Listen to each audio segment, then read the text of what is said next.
I don't get out on tour very often, and both for myself and for the memories that you're hopefully going to create for people, it's nice to play in beautiful old places which have a special vibe to them.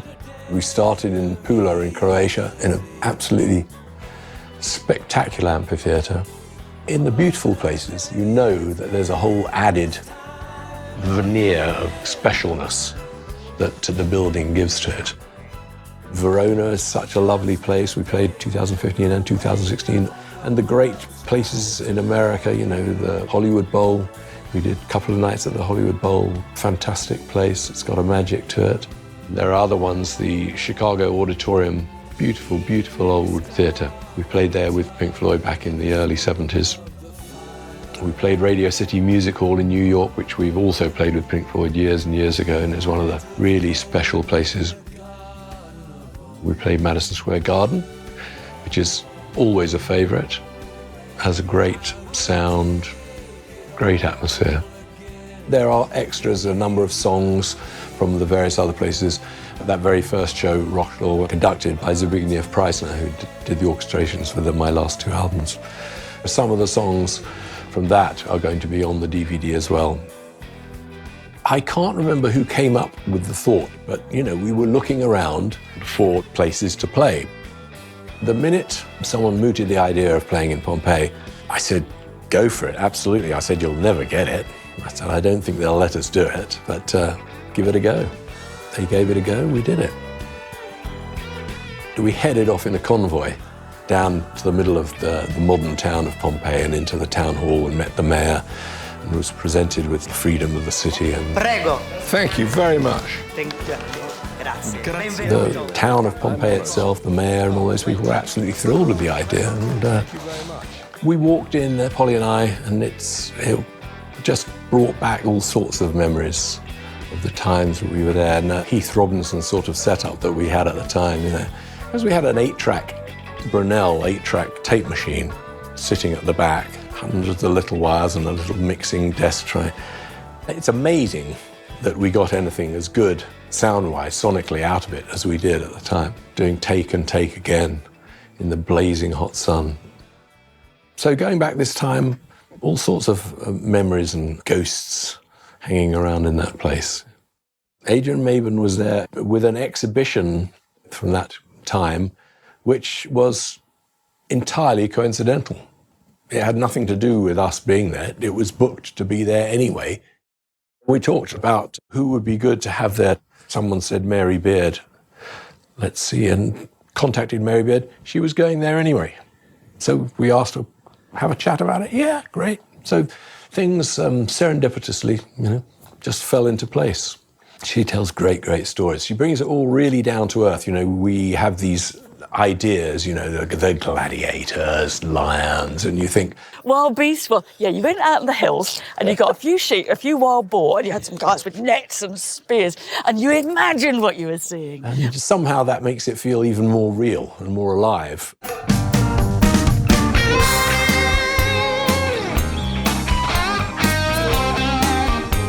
It felt like it was a very special gig to be doing.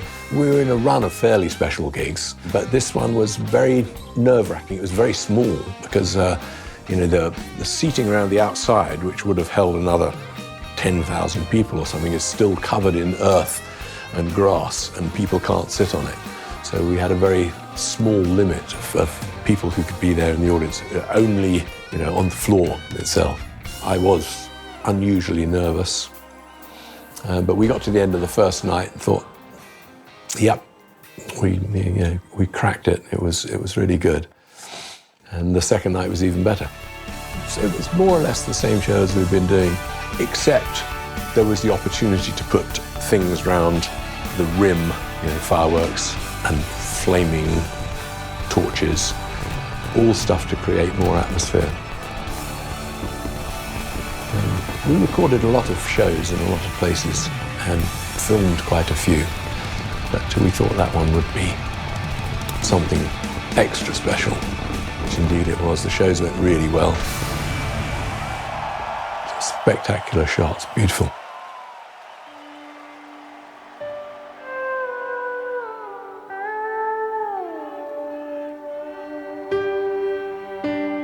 There's a song that I wrote the music for, that Polly wrote the words for, about Rick, in A Boat Lies Waiting, which we put into a sequence.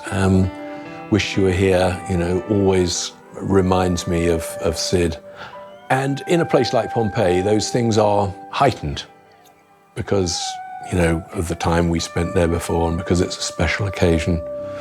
These things all come onto you while you're performing and hopefully heighten the feeling and the emotion of the occasion for the audience as well. I think they do.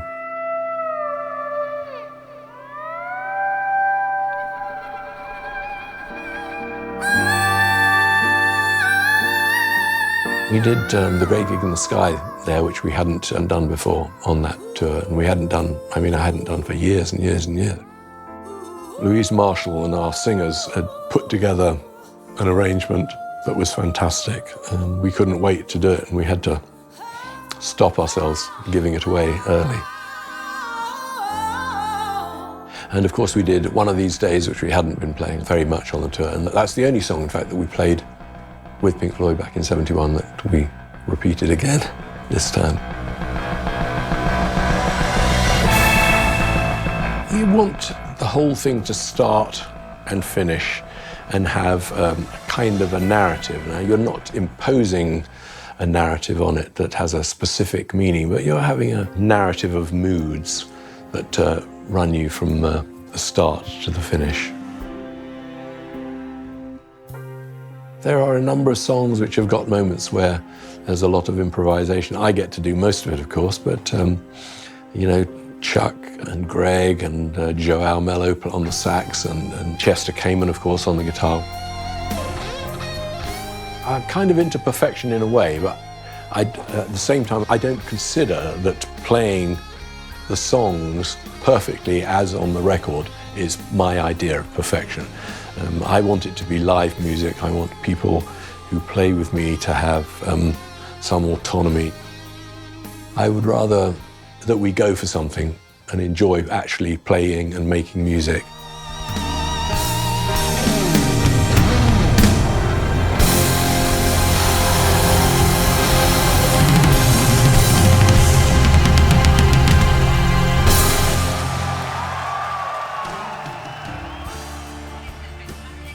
We did a film of the South American bit, some of the music, some of the events backstage, some of the things that went on. Hello, Paul. You've got M25 50 times over here. We're jammed. Short bits of each of the legs of the tour are going to be on the DVD as well, to give a bit of background vibe. So what was the first song that you wrote for him? I think it was What Do You Want From Me? Which is bad for a relationship.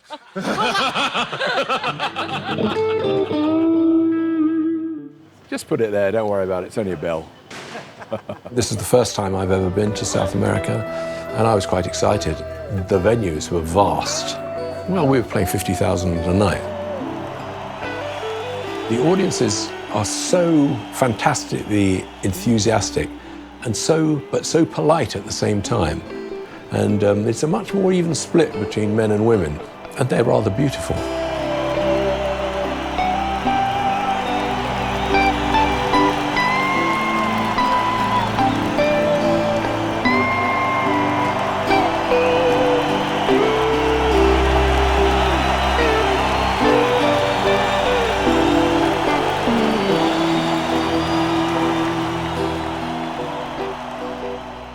You know, lots of people have said before how great the South American audiences are and how great it is to tour South America. And I've gone, yeah, sure, it's just the same as everywhere else, really. But they were right. It was really a treat. How is you and me? Polly is deeply involved in all of it with me. You know, it's fantastic to have someone as smart and as creative as her. She's brilliant. Polly took photos. Sarah Lee, another great photographer, came and took photos. Gavin's taken some of them. Anna Vlok, a Polish photographer who took lots on the 2006 tour as well. We have a wealth of material that we can use in the booklets and on the jackets. And It all has to be part of one artistic experience. That's something we really, really work on. You can't cut corners when you're trying to create something of that sort of magic to it. It has an atmosphere. The Albert Hall, I've always loved the Albert Hall. Treat it with respect and it'll pay you back. Feels like a second home to me. It fits in with my ethos of the beautiful and exciting venues. Well, Gabriel's a lovely piano player, and he actually played the piano In Any Tongue. I managed to persuade him to play it once live with us at the Albert Hall, and he's refused to do it ever since. Oh, that's good. Says, I've done the Albert Hall. Don't need to do anything else, really, do I?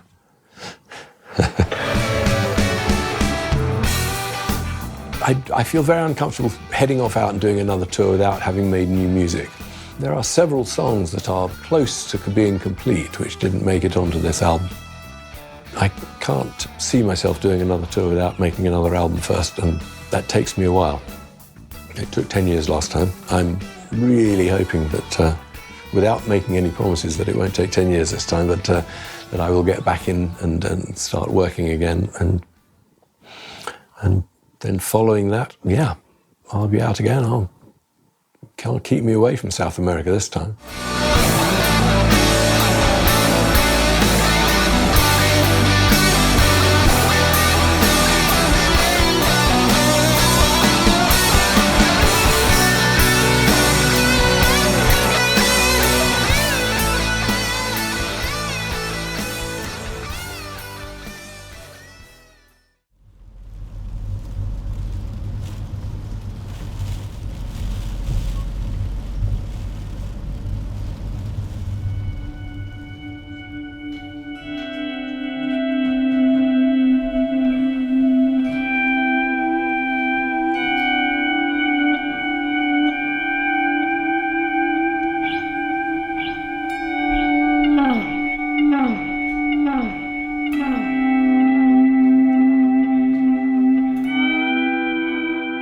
I like the songs to be obviously recognisably like the album, but I don't like to be too prescriptive with the guys. I like it to be properly interactive, and if they can bring something to it, if it's slightly different. I'm not very fussed about it sounding too precisely like the record.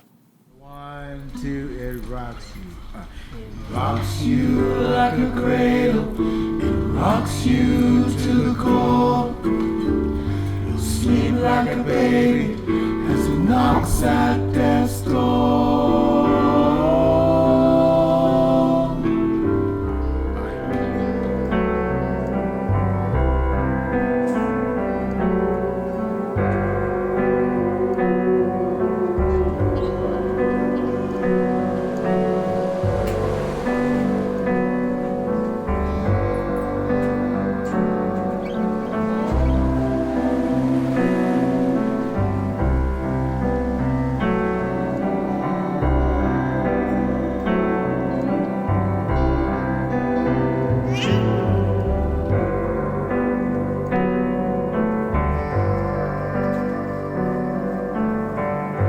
It's like going into the sea.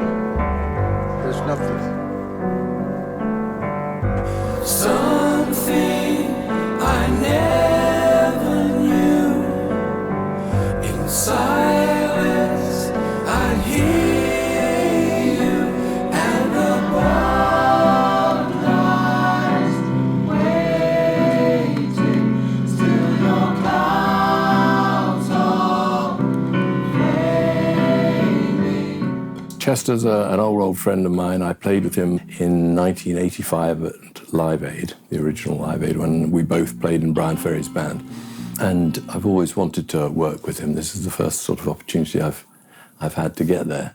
And we also had Greg Fillinganes, who I met when he was touring with Michael Jackson, and Chuck Leavell, who was with the Allman Brothers band years and years ago. You might not think that's a good fit, but I thought it was.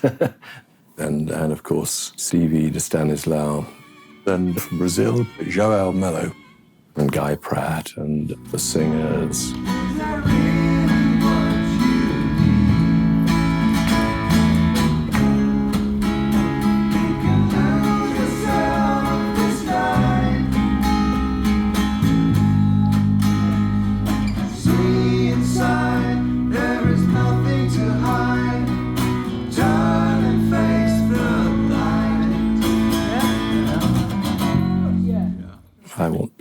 get a chance to play. And I pick people for their abilities to take part and join in. The better the guys are, the better I tend to play, and the easier it can be.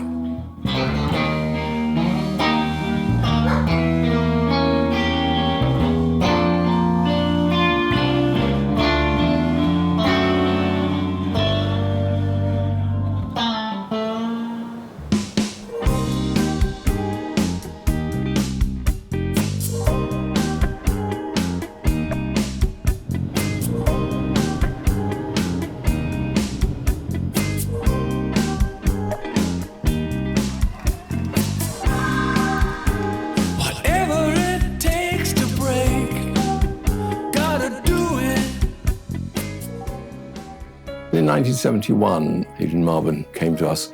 He wanted to make an art movie of us playing in the amphitheatre in Pompeii. We were there for several days, no audience, just us playing and retaking when we needed to, doing it all in daylight, with the sun beating down on us, very hot. I think it was September or October. We had a mixing desk. We didn't have a proper PA up there even. I mean, there must have been some sort of monitoring, I guess, but our road crew, Peter Watts and Alan Stiles, put together a little rig with an 8-track, 1-inch tape machine, and we recorded as best as we could. These guys just patched the mics through into this tape machine, and we recorded it. It sounds amazingly good. And now to be able to go back to that same venue and do the first ever concert to an audience there, since it was the Gladiators, and it's sort of 2,000 years, first concert. It was a real treat, a real privilege. You know, performing live is part of the lifeblood of music, and so that's why we still get out there and do these things once in a while.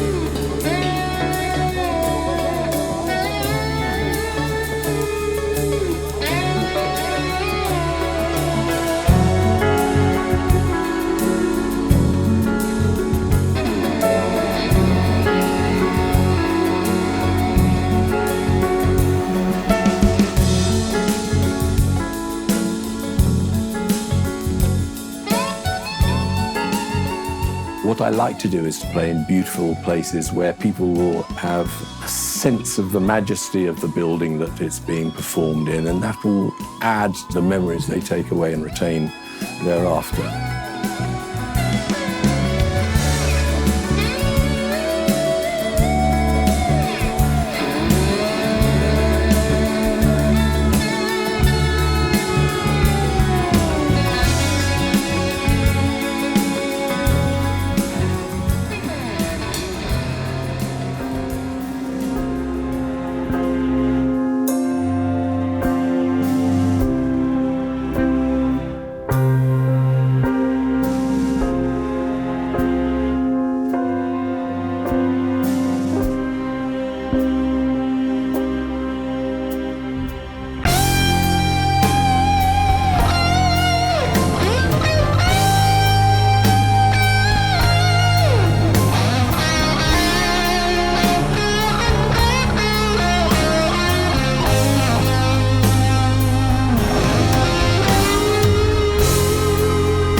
place of ghosts, and I couldn't help but think of playing there with Rick, and the sense of revisiting history from a long, long time ago was definitely right there in the forefront of my mind as I was getting on stage. I was quite nervous at the beginning, but, you know, once you've knocked through the first couple of songs, you're just concentrating on what you're doing.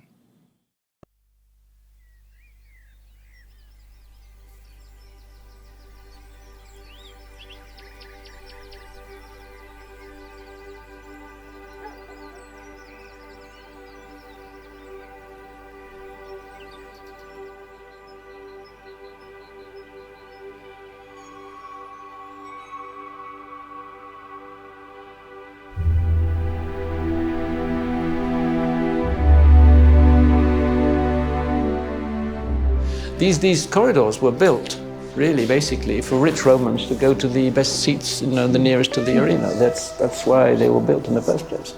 But since the Vesuvius explosion, they've been closed for 2,000 years, nearly.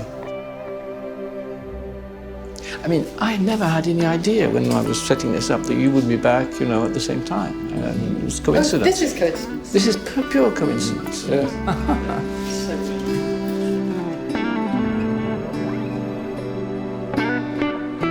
So this, I think, is really good. This is Echoes Part 2, of course. Yeah. And that's up Vesuvius there as well. Do you remember that? Yeah. It was very cold and very windy. Very good shot. Because people still come to Pompeii and they say, can we see the amphitheatre where the Pink Floyd played? They don't want to see all the immortal treasures, you know. Because in fact, Stephen and I think David, they said to me, well, maybe we might consider doing something if you can find a good venue. Oh, so you went to them just saying, I would like to film the musicians in a place? But No, I said I wanted to combine their music with art, contemporary art, like Christo and Tingali and Magritte and so on and so forth. And they didn't like that idea at all. So then I came back saying, well, maybe couldn't we do something in the amphitheatre? And now you've set them on a course of amphitheatres. Yeah. And so now, yes, wow. Can't keep them out of an amphitheatre now. Yeah. Good idea. Well, it's a beautiful place. It's you know, there's ghosts in here. Exactly. Yeah. So the children, I read something saying that some little children kind of did come and they were allowed to sort of quietly watch. Have any of those children ever sort of... Well, isn't one of them the mayor or one of those? No. One of them is someone. Well, there's the guy who brought you to the mayor. His name is Matteo Apuzzo. He was an old ragazzi degli Scavi. Oh, was he one of the children? Yeah. How funny. They say, oh my gosh, inside the amphitheater there are Pink Floyd. I can't believe it. 1971, I was 14 or 15. As young boys, we go inside the ruins without paying tickets. In that time, it was possible. And so for 3-4 days, we were here to listen to the concert. What remains is the fascination of music in a lonely place. So the history of Pompeii is strictly together the story of Pink Floyd.